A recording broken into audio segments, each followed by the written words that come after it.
अब वो होगा जिसका दुश्मन ने तसव्वुर भी नहीं किया। तुर्किया के जदीद और तबाहकुन ड्रोन्स अब पाकिस्तान में बनेंगे। ये तबाहकुन और जदीद ड्रोन्स कौन से हैं और इनकी प्रोडक्शन कब से पाकिस्तान में शुरू होगी? आमिर रज़ा मेरे साथ मौजूद हैं, उनसे बात करते हैं। आमिर भाई, जंग मई में तुर्किया के जदीद और तबाहकुन ड्रोन्स ने दुश्मन को मुश्किल में डाले रखा। अब ये बातें सामने आ रही हैं, तुर्किया के जदीद जो ड्रोन्स हैं वो पाकिस्तान में उनकी प्रोडक्शन शुरू होगी। हमारे नाज़रीन को ज़रा इस बारे में बताइएगा।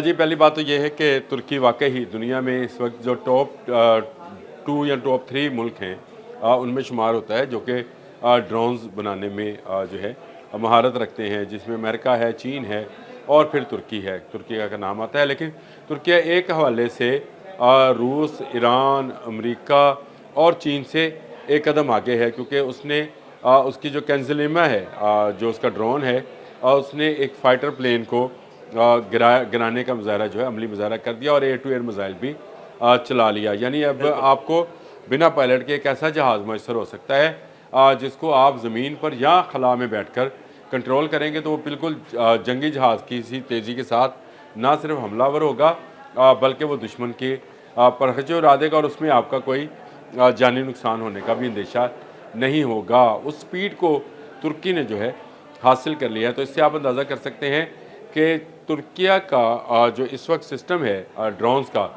वो दुनिया में कितना एडवांस लेवल पर है। लेकिन ये अकेला तुर्किया का नहीं है। ये असल में आपने जो बात जहाँ से शुरू की वो ये है कि तुर्किया जो है वो पाकिस्तान के साथ मिलकर एक और मज़ीद तबाहकुन ड्रोन जो है बनाने जा रहा है, जो कि ना सिर्फ सर्वेलेंस के लिए होगा बल्कि अटैक ड्रोन होगा। देखिए, ये दिफाई ड्रोन्स जो हैं वो बनते रहते हैं, लेकिन अटैक ड्रोन्स जो हैं वो तुर्किया की महारत में अब शुमार होना शुरू हो गया है। और तुर्किया में ये कोई पहला मौका नहीं है कि तुर्किया का कोई ड्रोन जो है उसकी जो पुर्जे हैं या असम्बलिंग जो है वो पाकिस्तान में हो। देखिए, पहली बात तो ये समझें कि तुर्किया और पाकिस्तान गहरे रवाबत रखते हैं दिफाई नुक्ता नज़र से। और आपको पहले भी मैंने एक जिक्र किया था आपसे कि पाकिस्तान के बहरी जंगी जहाज़ जो हैं या कश्तियाँ जिनको बोलते हैं, वो भी तुर्किया में जी बिल्कुल। बन रही है। एक आध तो डिलीवर भी हो गई। उसके बाद उनका एक कान प्रोजेक्ट है जो कि 5th जनरेशन का है, उसके पुर्जे भी पाकिस्तान में बन रहे हैं। और आपको सुनकर शायद खुशी भी हो, मुझे तो बहुत खुशी हुई। इस पर मैं अलग से व्लॉग करना चाहूँगा कि पाकिस्तान की एक यूनिवर्सिटी जो है उसने इसका डिज़ाइन तैयार किया है। ज़बरदस्त। ये बड़ा अहम है कि पाकिस्तानी नौजवान दिफाई नुक्ता नज़र से कितनी सलाहियतों के हामिल हैं। फिर उसके कई एक तकनीकी पुर्जे जो हैं वो पाकिस्तान में बनाए जा रहे हैं। तो इसका मतलब ये है कि पाकिस्तान के एरोनॉटिकल जो इंजीनियरिंग है उसका लोहा जो है दुनिया मान रही है और यहाँ पर उसकी तैयारी की जा रही है।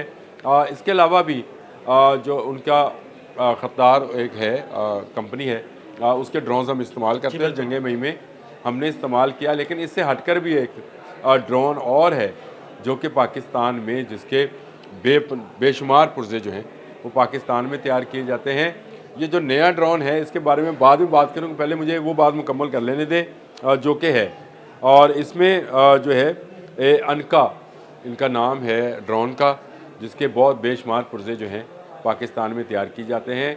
और इस ड्रोन की अहमियत का अंदाज़ा आप इस बात से लगाएं कि ये अदील भाई 30,000 फुट की बुलंदी पर मुसलसल 25 घंटे प्रवास कर सकते हैं। आमिर भाई, बहुत बुलंदी है और 25 घंटे तक प्रवास एक बहुत ज़्यादा दुरानी है। अब आप इनको दोनों को मिलाएं, अनका को और कैंजलिमा को, यानी वो जो जहाज़ जो जंगी जहाज़ है उन दोनों को मिलाएं तो नया ड्रोन जो है।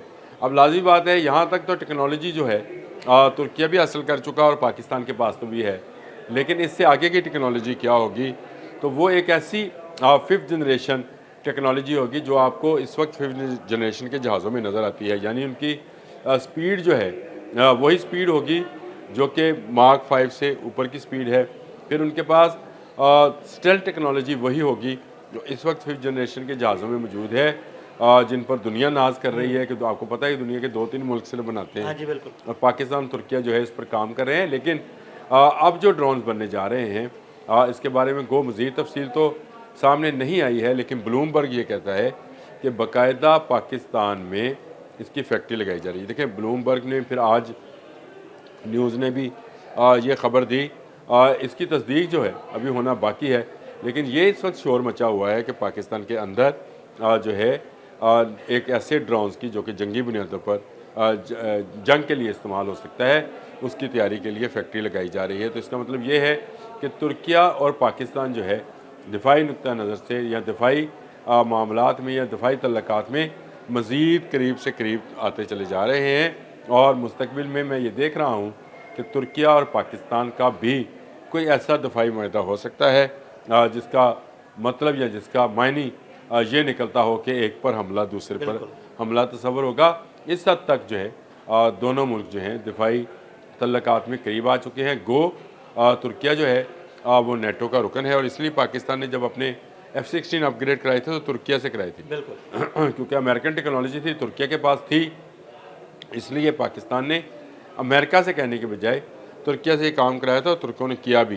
तो इसका मतलब ये है कि आने वाले वक्त में कोई ऐसा इत्तेहाद भी बन सकता है जिसमें पाकिस्तान और तुर्किया बिल्कुल करीब आ जाए। और जंग मई में तुर्किया के दिए हुए ड्रोन्स ने ही भारत की बैंड बजाई थी। जी आमिर भाई, जंग मई में तो तुर्किया के दिए हुए ड्रोन्स ने भारत की बैंड बजाई थी। अब ये जो नया ड्रोन्स है ये किस हद तक तबाहकुन साबित होगा हमारे दुश्मन के लिए? देखा, कोई भी दुश्मन हो, पहली बात तो यह है कि पाकिस्तान जो है वो दिफाई नुक्ता नज़र से चीज़ों को डेवलप करता है, और पाकिस्तान की तमाम तर दिफाई टेक्नोलॉजी जो है वो इसी पर मुनहसर है। देखें, मैंने आपको बड़े भी साफ अल्फाज में बताया कि ये जो अनका है और कंजिलिमा है, ये दो जदीद ड्रोन्स हैं, और इनकी तैयारी जो है तुर्की एक की अनका की पाकिस्तान की मदद से कर चुका है, और कंजिलिमा उसका अपना वो है प्रोडक्ट है। तो इससे बढ़कर एक नई चीज़ बनने जा रही है। तो इसका मतलब मैंने आपको बताया कि ये एक 5th जनरेशन का ड्रोन होगा जो 5th जनरेशन के जहाज़ों के लिए एक ख़तरा होगा।